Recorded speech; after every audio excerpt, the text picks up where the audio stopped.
Čauko ľudia, moje meno je Tajo a ja vás vítam pri dnešnom videjku. V dnešnom videjku som si vás pripravil tému ohľadom clickbaitu. Určite, ktorí mnoho sledujete YouTube, tak ste si túto tému už mohli všimnúť. Tým, že ju rozoberám aj ja, nerozoberám z pohľadu veľkých youtuberov, ale skôr nás malých. Na YouTube ste si určite mohli všimnúť to, že dosť youtuberov sa sťažuje na to, že im klesli zhliadnutia. Môžem to potvrdiť aj ja, aj keď viem, že nemá veľa zhliadnutí, ale keď si porovnám moje videá, ktoré som mal 800-500 zhliadnutí priemerovo a teraz to je len 100 až 200. Je to z toho dôvodu, že YouTube zaviedol takú srandu, že sa zrazu nebudú nám zobrazovať videá. Tí, čo neviete, o čo sa jedná, tak YouTube zavedol takú vec, že čím menej ľudí to bude pozorovať, tým menej ľuďom sa to bude zobrazovať. Takže funguje to na princípe clickbaitu. Veľkí youtuberi sa sťažujú hlavne na to pretože tiež by ma zamrzelo, keby som mal 500 000 odoberateľov a zrazu by som mal na videách 100 000 až 50 000 riadnutí.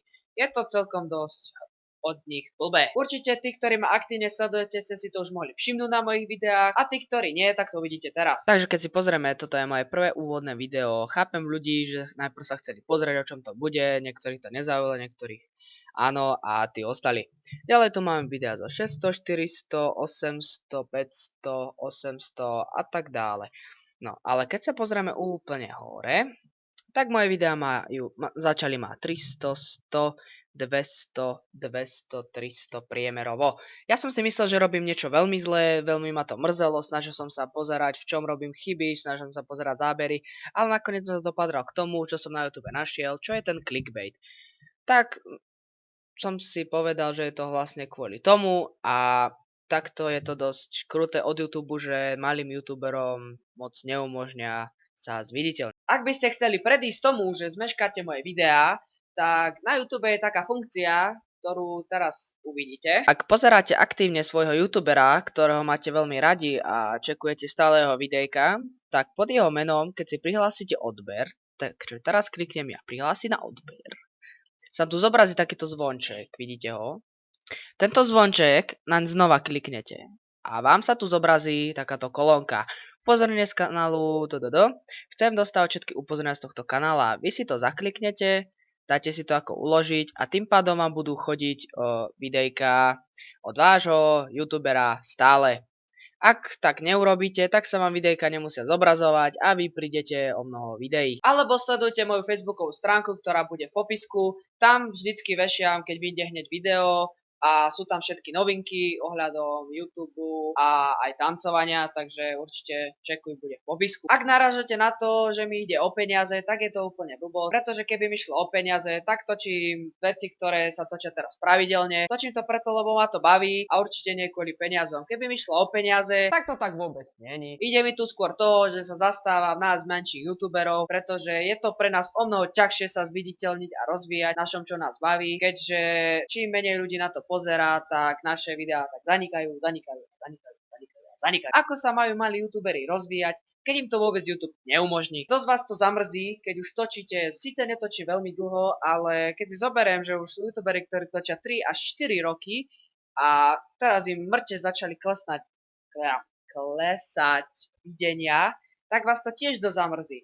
A na mojich videách tiež ma to dosť zamrzelo, keď už venujem tomu určitý čas, nemám ho až tak veľa, ale vyčlenil som si čas, ktorý venujem YouTube. A teraz, keď som si všimol, že proste natočím video, natrapím sa na ňom a zrazu je tam proste stále tá norma, vôbec to nestúpa, tak vás to tiež trošku zamrzí a chcel som vám povedať to, tí, ktorí ma vlastne aktívne sledujete, mne by najviac asi pomohlo, keby ste postovali alebo zdieľali vlastne môj YouTube, lebo všetko to závisí od vás. Keď nebudete chcieť, tak ma nebudete sledovať a tým pádom moja tvorba pôjde ešte nižšie a nižšie. Ale ak chcete mi pomôcť v mojej tvorbe, stačí, ak budete zdieľať a postovať videá a proste takto sa budeme rozvíjať a naša rodina sa bude stať väčšou.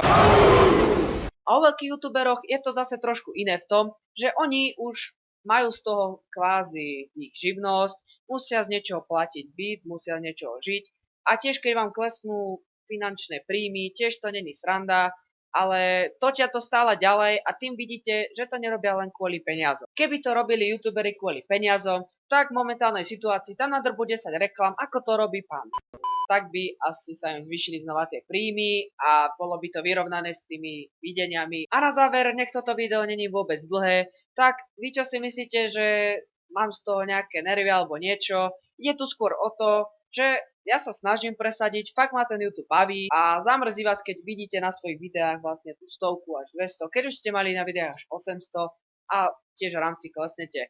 Myslím, že sa tak cítia aj tí veľkí youtuberi, ale keď sa tu týka hlavne mňa a nás menších youtuberov, je to dosť ťažšie sa presadiť, chápete? No. A ak si myslíte, že plánujem skončiť, tak je to blbosť.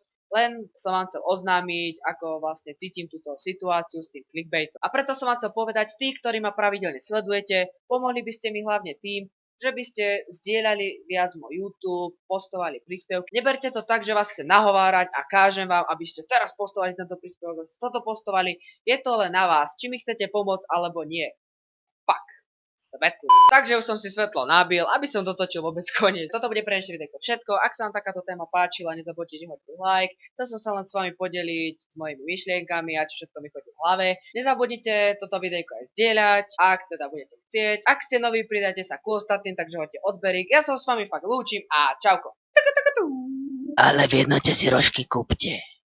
Za lacno.